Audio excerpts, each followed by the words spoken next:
Ano na? Good day everyone! So for today's video, pupunta tayo sa Food Park Candaba, Pampanga. So bago tayo makarating sa Food Park Candaba, Pampanga, kailangan muna natin dumaan dito sa maraming palayan. Dito po yan sa San Juan, San Luis, Pampanga. So bago ka nga pala makarating sa paligi, ito nga po pala yung pinakahihintay ng mga pumupunta dito, ang beautiful sunset ng Candaba. Ayan. At syempre, pag pumupunta ka dito, di mawawala yung mga nagbibilad ng palay. Ayan. At bago nga pala tayo makarating, shoutout po muna sa mga to.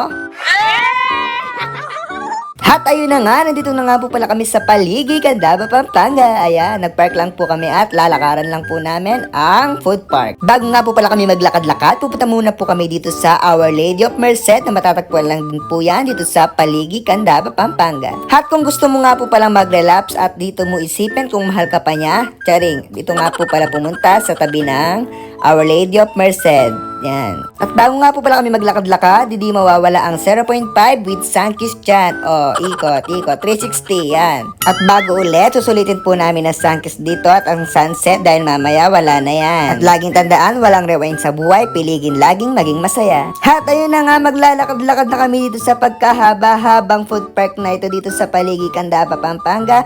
At makikita natin dyan ang mga pwede nating mabilhan at makainan. Ayan, napakadami po talaga dito. At ito nga po palang dalawang kasama ko, naisipan nila mag-holding hands para daw po gawin nila ang 24 hours mag-jowa challenge. Charing eh. At dito nga napunta po kami sa mga nagtitinda ng bracelet at mga accessories sa kamay-kamay sa mga leeg-leeg. At ayan na nga yung nabili namin na accessories dito sa bilihan na to.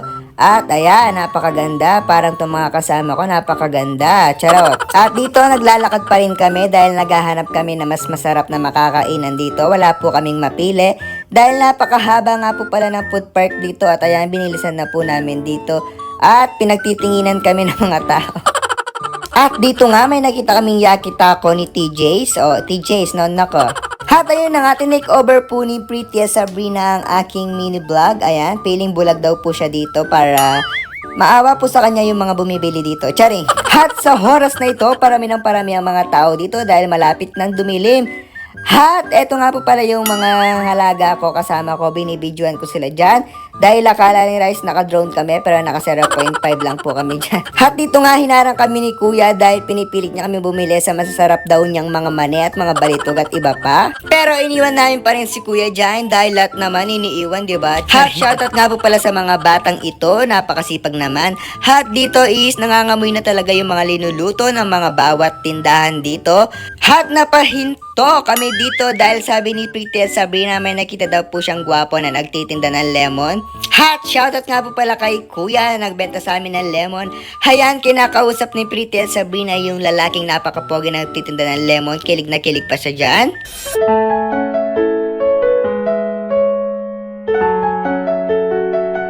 Hala ko, lakas makasiris, charing! Guys, may mic. Ano yun? Hay aguli, danu paano wata. Bumili nga din pala kami ng price dito para may kakainin din kami. At eto na, tapos na po yung binili namin lemon kay Kuya. At thank you po kay Kuya dyan, napakabait po niya. At ayan, maglalakad-lakad na po kami dyan. Papunta po ulit sa Our Lady of Merced dahil din po kami kakain. Hindi po namin nadala yung mga upuan at table po namin na pang chill at pang unwind dyan. Charing. At yan nga lang po pala yung kakainin namin ngayon for today's video dahil busog na busog pa po kami dahil galing kami sa kainan dahil piyesta po ng Santo Niño.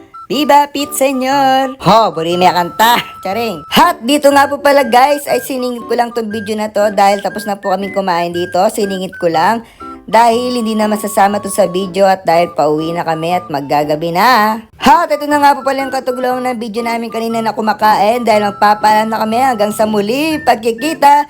Bye-bye!